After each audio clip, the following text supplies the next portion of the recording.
The Hegemony Empire had perfected conquest, the way most civilizations perfected coffee brewing, with meticulous attention to detail, standardized procedures, and an almost religious devotion to consistency. Over the course of 3 millennia, they had systematically absorbed 857 star systems using the same tried-and-true formula: arrive with overwhelming force, deliver ultimatum, accept surrender, install governors, extract resources, repeat. It was bureaucratic efficiency at its finest, and frankly, it worked beautifully. Their success rate was so consistent that the Empire's Department of Territorial Acquisition had actually grown bored. The last 14 conquests hadn't even required the use of their planetary bombardment protocols. Most species took one look at the massive dreadnoughts materializing in their upper atmosphere and immediately began drafting surrender documents. The Empire's psychologists had identified this as a perfectly rational response to superior firepower, and their economists had calculated the exact number of warships needed to trigger this response in 99.7% of spacefaring civilizations. The remaining 0.3% were typically dealt with through what the Empire euphemistically called enhanced negotiation techniques, though the results were always the same. Resistance was futile. As one of their conquered species had once eloquently put it, before being promptly integrated into the collective workforce.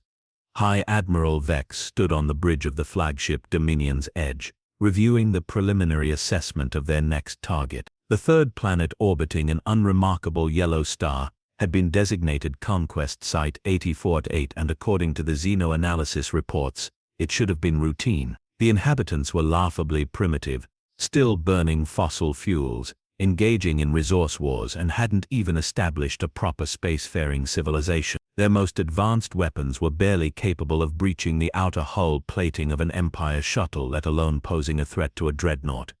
Fascinating, Vex mused, scrolling through intercepted transmissions from the planet's surface. The dominant species called themselves humans, and they seemed to spend an inordinate amount of time broadcasting entertainment programs about fictional alien invasions. How delightfully ironic that they would soon experience the real thing. The intelligence briefing was almost insulting in its simplicity.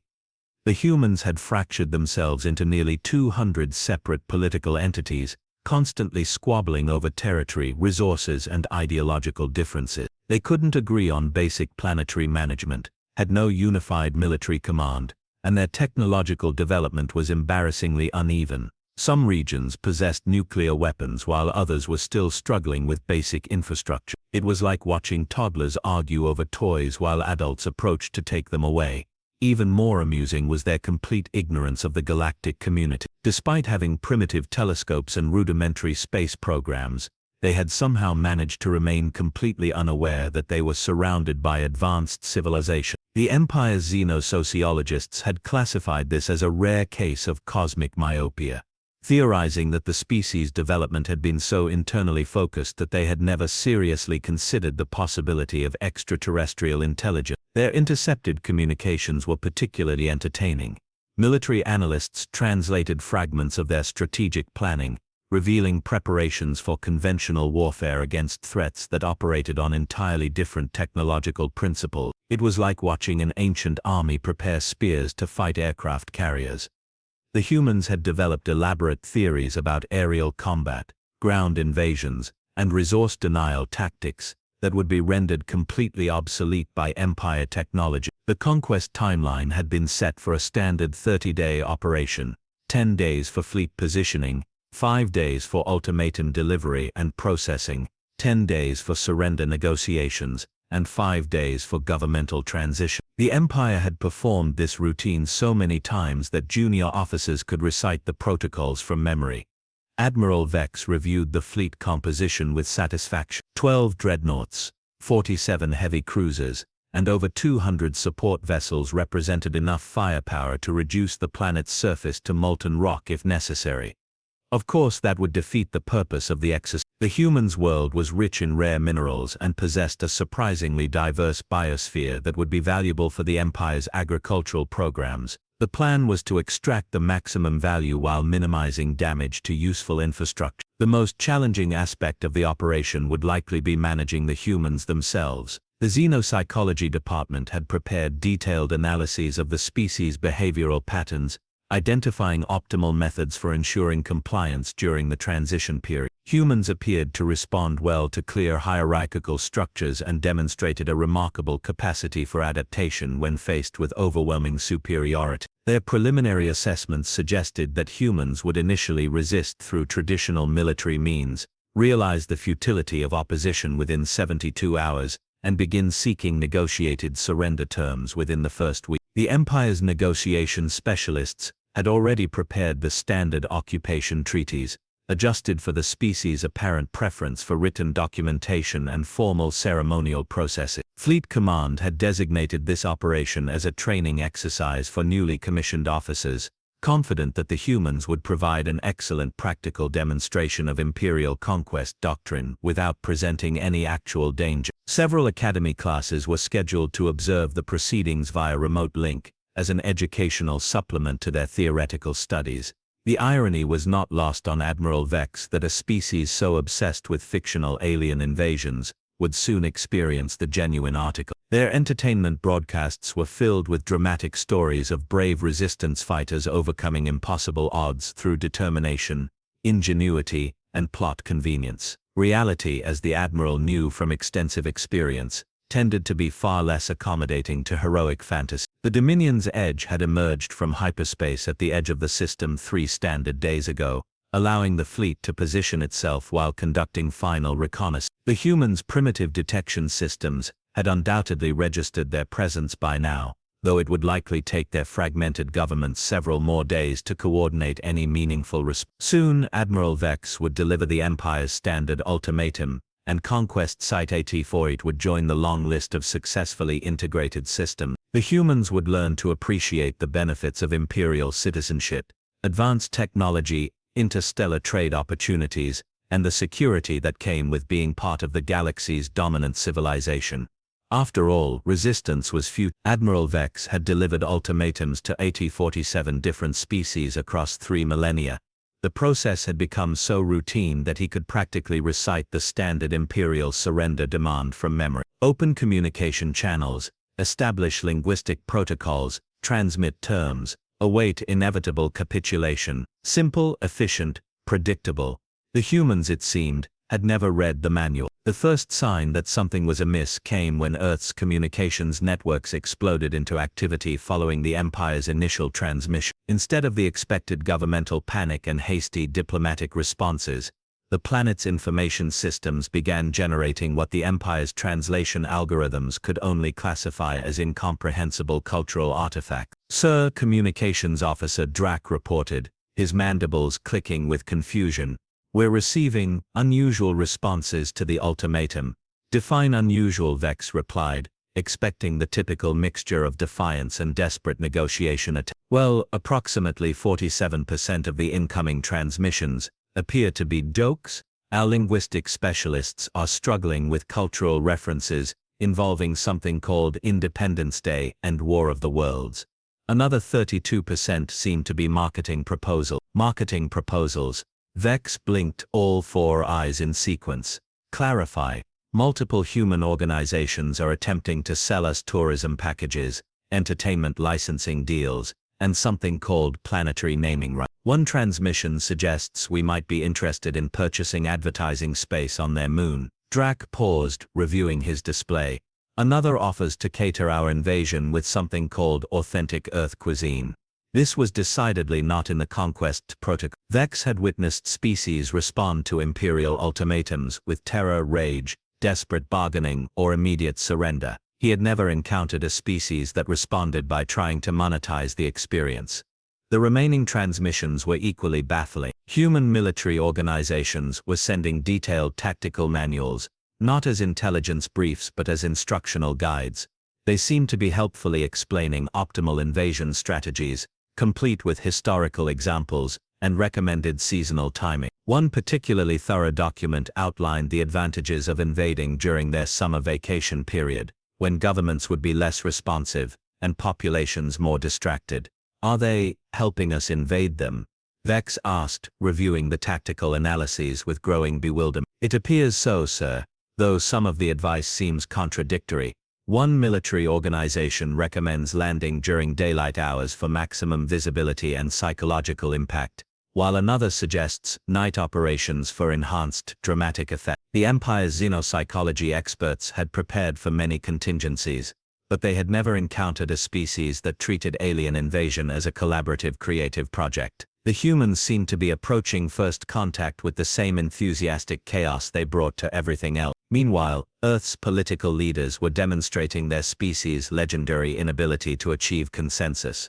The United Nations had called 17 emergency sessions in the past 48 hours, each one devolving into arguments about proper extraterrestrial diplomatic protocols. Some nations insisted on individual negotiations with the Empire, while others demanded collective representation. A few had declared independence from existing alliances, specifically to conduct their own alien relations. The most concerning development was the humans' complete failure to demonstrate appropriate fear. Standard imperial psychological warfare doctrine relied on species recognizing the overwhelming nature of the threat and responding with predictable survival behavior. Humans instead seemed to be treating the entire situation as an unprecedented entertainment opportunity. Sir, Drac reported with increasing bewilderment, we're receiving requests for interviews, documentary filming permissions, and something called livestream access. Multiple human organizations are bidding against each other for exclusive coverage rights.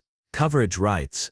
They want to broadcast our invasion. For profit. Apparently there's significant commercial interest in real-time alien contact documentation. Vex reviewed the transmission logs with growing unease. The humans had somehow managed to turn first contact into a media circus, complete with expert commentary panels analyzing Imperial fleet formations and speculating about alien fashion choices. Their news networks were providing play-by-play analysis of the Empire's positioning maneuvers, as if they were covering a sporting event. The situation deteriorated further when human governments began implementing what they called emergency invasion preparation protocol. Instead of military mobilization or civilian evacuation, they started organizing welcome committees. Several major cities had established first contact information centers, staffed by volunteers wearing hastily printed T-shirts, reading Welcome to Earth in 17 different languages, none of which were Imperial standard. The Empire's intelligence division was frantically updating their threat assessments, as reports came in of humans engaging in increasingly bizarre preparation activities. Some regions were organizing festivals, celebrating the arrival of space friends. Others were establishing gift shops, selling authentic pre-Conquest Earth memorabilia to commemorate the historic occasion. Most disturbing of all was the humans' apparent conviction that they could negotiate their way out of Conquest through a combination of cultural exchange and economic partnership. They seemed genuinely unable to grasp that the Empire wasn't interested in trade agreements or mutual cooperation. The concept of subjugation appeared to be completely foreign to their understanding of interspecies relations. They're treating us like tourists, Vex realized with dawning horror. Admiral Vex found himself in the unprecedented position of needing to escalate standard protocols. The humans' refusal to respond with appropriate terror was interfering with the Conquest timeline. Their chaotic but oddly coordinated resistance to intimidation was forcing the Empire to deviate from established procedures. For the first time in over a century, activate enhanced demonstration protocols, Vex commanded. Perhaps a show of force will restore their sense of perspective.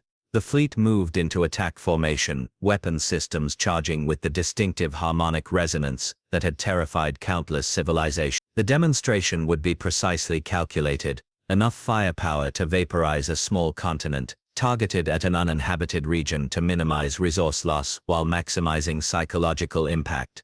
It was time to remind the humans that this wasn't a cultural exchange program. The Empire's demonstration of force was, by any reasonable galactic standard, absolutely magnificent.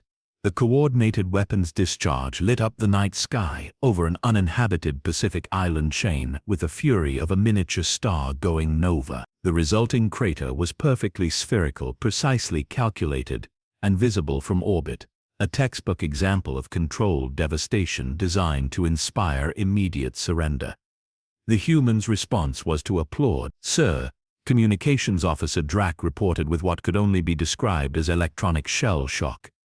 They're cheering and requesting an encore. Admiral Vex stared at the display screens showing massive crowds gathered in major cities, pointing at the sky and taking photographs of the weapons discharge. News networks were providing technical commentary on the energy patterns, while military analysts offered appreciative reviews of the Empire's targeting precision. Several human governments had issued formal statements congratulating the fleet on their impressive technological demonstration. "They think it's a fireworks show," Vex whispered, his voice hollow with disbelief.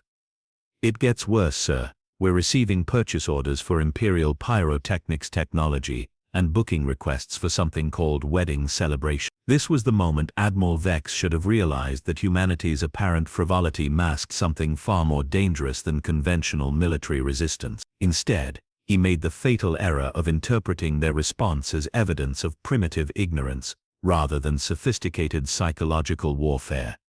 "Target a populated area," Vex ordered. "Something large enough to demonstrate serious intent but small enough to minimize resource loss." The second weapons discharge vaporized a deserted industrial complex outside Detroit that had been scheduled for demolition anyway. The humans had thoughtfully evacuated the entire region and even provided optimal targeting coordinates to minimize collateral damage to historically significant architecture. They filmed the entire event from multiple angles and immediately began discussing reconstruction plans that would incorporate alien-assisted urban renewal into their city planning initiatives. That was when the humans stopped pretending to be harmless. The change wasn't dramatic or obvious. There were no declarations of war, no massive military mobilizations, no grand speeches about freedom and resistance. Instead, humanity simply adjusted. The first indication came when Imperial supply ships began experiencing technical difficulties. Nothing major, just small system failures, navigational glitches, and communication disruptions. The Empire's engineering corps attributed these incidents to the strain of extended deployment in an unfamiliar star system. It wasn't until the pattern became undeniable that they realized every malfunction had been precisely engineered.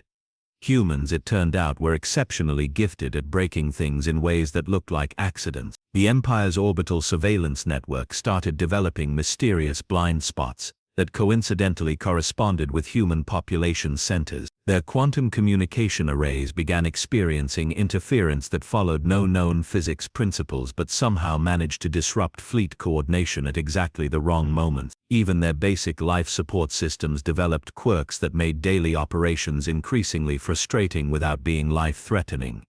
"Sir," Chief Engineer Vorth reported with barely controlled panic, "our primary water recycling system is producing coffee."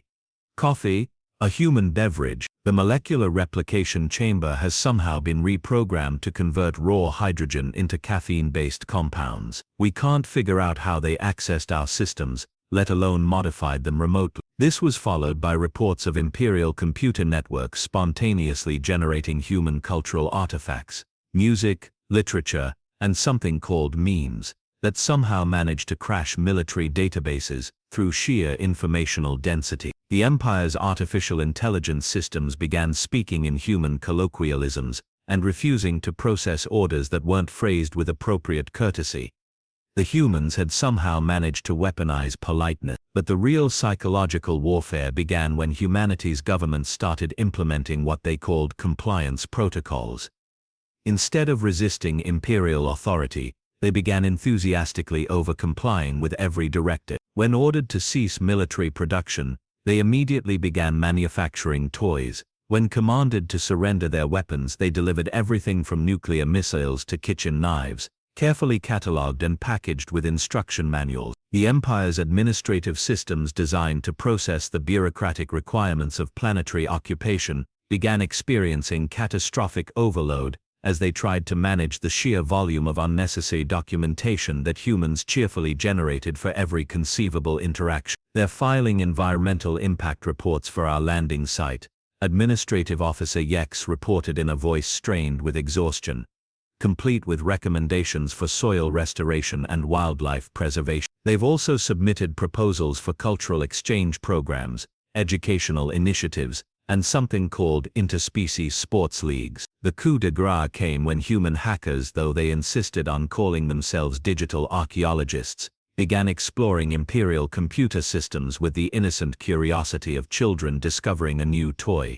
They didn't steal classified information or sabotage critical systems. Instead, they left helpful suggestions for system optimization, corrected spelling errors in official documents, and somehow managed to improve fleet efficiency by 17%, while installing screensavers featuring pictures of Earth's various domestic animals. "Sir," Drac reported with the 1,000-yard stare of someone who had seen too much, "they've organized our entire database by color.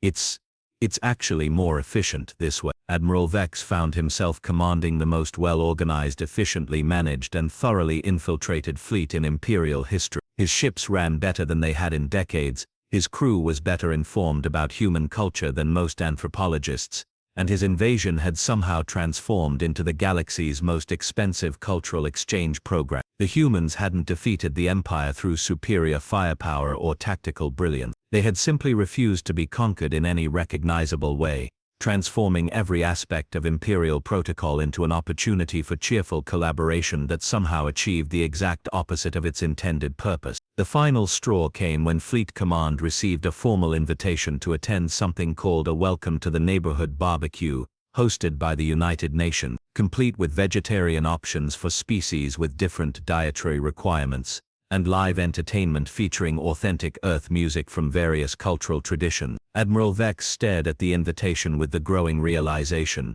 that somewhere in the process of conquering humanity, humanity had conquered them instead.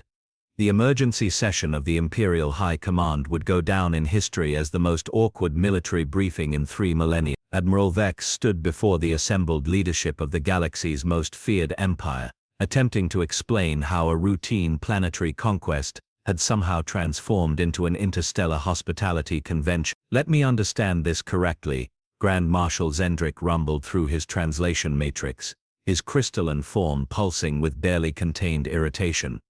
"You've been invited to a barbecue, that's correct, sir. The humans have also requested our dietary preferences and asked whether any crew members have food allergies." Vex paused, consulting his notes with the expression of someone reading his own obituary. "They've offered to provide separate grills for species that require different cooking temperatures."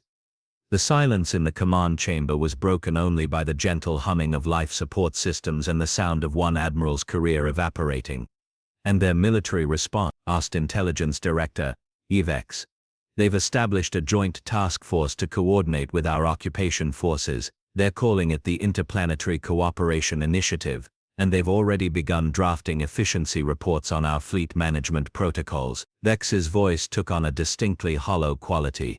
"Their recommendations are surprisingly insightful."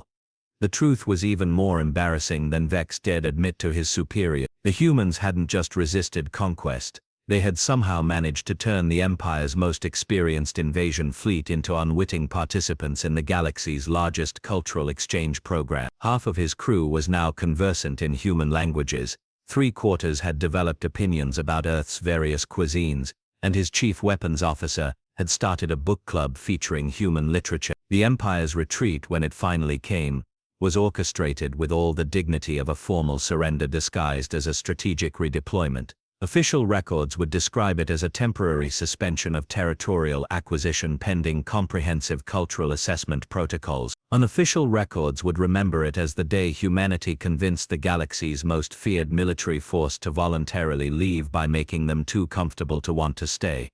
The humans, naturally, threw a farewell party. The departure ceremony featured representatives from every major Earth government, complete with gift bags containing authentic local delicacies, and commemorative items celebrating humanity's first interstellar friendship. Several crew members were visibly emotional as they accepted handmade crafts from human children, who had somehow interpreted alien invasion as an extended sleepover with interesting visitors. "Safe travels," the humans called out as the Imperial fleet departed. "Don't be strangers, you're always welcome back." The ripple effects of the Empire's humiliation spread through the galactic community with the speed of quantum communication and the impact of a collapsing star. Species that had cowered before Imperial might for centuries suddenly found themselves re-evaluating their assumptions about resistance, cooperation, and the fundamental nature of power itself. The Hegemony Empire, faced with the unprecedented challenge of maintaining its reputation after being voluntarily vacated by a species that insisted on treating Conquest as a community outreach program, began experiencing what their analysts would later classify as institutional identity crisis. Their standard operating procedures, refined over millennia of successful expansion, had proven completely inadequate when confronted with a civilization that simply refused to acknowledge the concept of defeat. Other galactic civilizations watched these developments with a mixture of fascination and terror. The humans had somehow managed to neutralize the Empire's threat not through superior technology or military prowess, but through the simple expedient of being so relentlessly helpful that resistance became logistically impossible. Within standard galactic months, humanity had established itself as the galaxy's premier diplomatic troubleshooter. Species facing imperial expansion began requesting human consultation services, leading to a series of incidents where potential conquest targets began implementing variations of humanity's successful defense strategy. The Empire found itself repeatedly invited to cultural festivals, trade negotiations, and cooperative research initiatives by civilizations that had previously submitted to conquest without question. The humans, meanwhile, had seamlessly transitioned from defending their homeworld to establishing themselves as the galaxy's most effective peacekeeping force, not through military intervention, but through their apparently supernatural ability to transform any conflict into a collaborative social event. "They've weaponized friendship," Grand Marshal Zendrick observed during a classified strategy session, his crystalline structure dim with defeat.